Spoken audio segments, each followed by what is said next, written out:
Hi, my name is David, and I want to thank you for joining the Smart Shopper Home Appliance Alert presentation for the Technology Entrepreneurship course.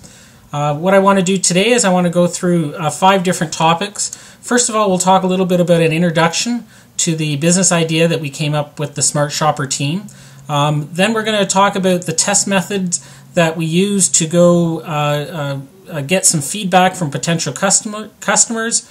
We'll then talk about test results that came back from those experiments, and then finally we'll move into conclusions that we came up with, as well as modifications that we are planning to take based on the feedback that we got from our customers.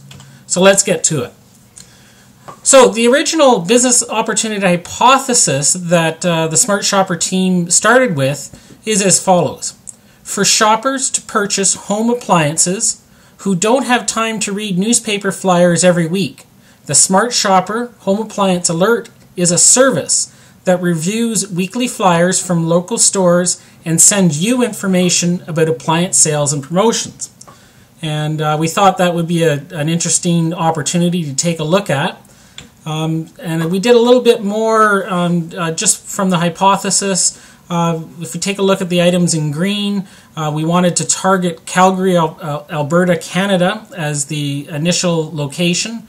Demographics, we figured we'd start with males and females between 20 and 34. And then from Statistics Canada, we determined that there were 261,265 people in that location with those demographics.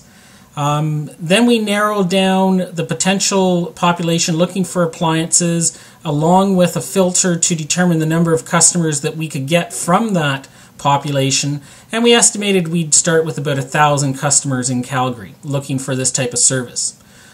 We then initially targeted maybe $10 for a 3-month subscription, and that came up with a reasonably conservative target revenue of about $40,000 in annual sales.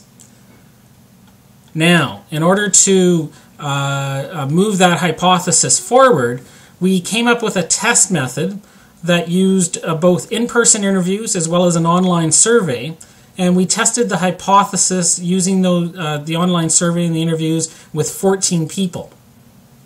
The questions that we asked the 14 people were divided into the following categories. First, there were questions about their current shopping experience and behavior. Secondly, about problems that they're having with their current shopping experience. We then asked some questions about what sort of value do they see if we were able to solve some of their problems. We asked one question about product definition, just to give us an idea of what to target when we, assuming that the hypothesis would be proven out. And then finally, we had some questions on market potential. Now, after talking with the 14 respondents to our surveys and in-person interviews, these are the results that we came up with under those categories that I just mentioned. First of all, for current shopping behavior, we identified that shoppers use a combination of online and offline methods to collect price information. Now that's both with newspaper flyers as well as online web searches. We also asked about how many people did appliance shopping using flyers. And as expected, we had a small percentage, 16.7%, said that they use flyers to shop for appliances. We considered the number to be fairly low because people don't go out and buy appliances every week. So it's a little different type of shopping than, say, your grocery shopping. And then the last thing we came up with in terms of information about current shopping behavior, we did determine that shoppers are willing to search harder when the value of the product purchase is high. And again, consequently, that falls into appliance purchases are higher valued items than your typical items that you'd find for your grocery shopping. The next category we looked at were shopping problems. And from our survey and in-person interviews, we determined that more than 60% of the people are unsatisfied with the way they receive price information and flyers today. So that supports the opportunity that we're looking at. And then more importantly, for people we had 40% of the people say that they would give us at least $5 for an appliance price alerting service that saved them $100 or more.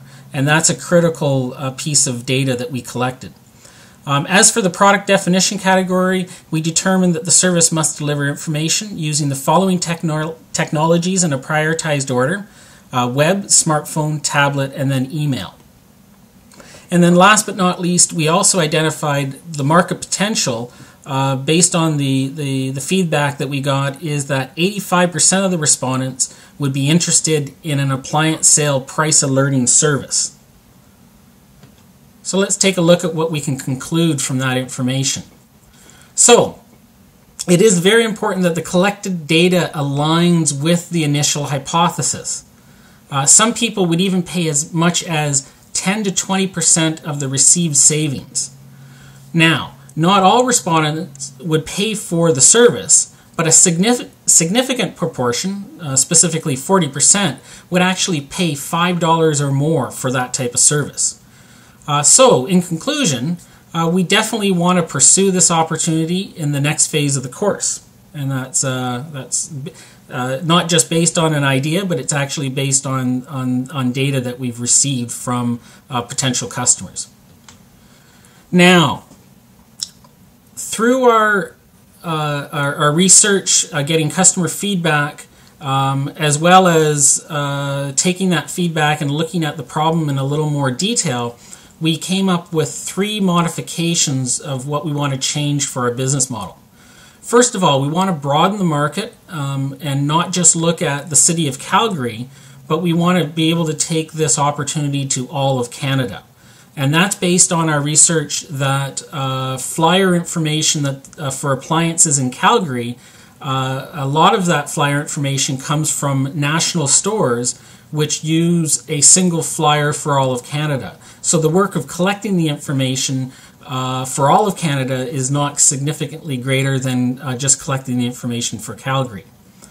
The next thing that we decided to modify, and this is directly based on feedback that we got in our online survey and in-person interviews, is that we decided to drop the price of the service from $10 for a 3-month subscription down to $5 for a 3-month subscription. And then the third thing that we want to modify is that in addition to recognizing value from the shoppers who are looking for appliances, we realized that if we can get people to pay for this type of information, those type of shoppers will be highly motivated to buy appliances in the next 3 months. And consequently, this access to a list of those type of people will also be very valuable to retailers who are trying to sell those appliances.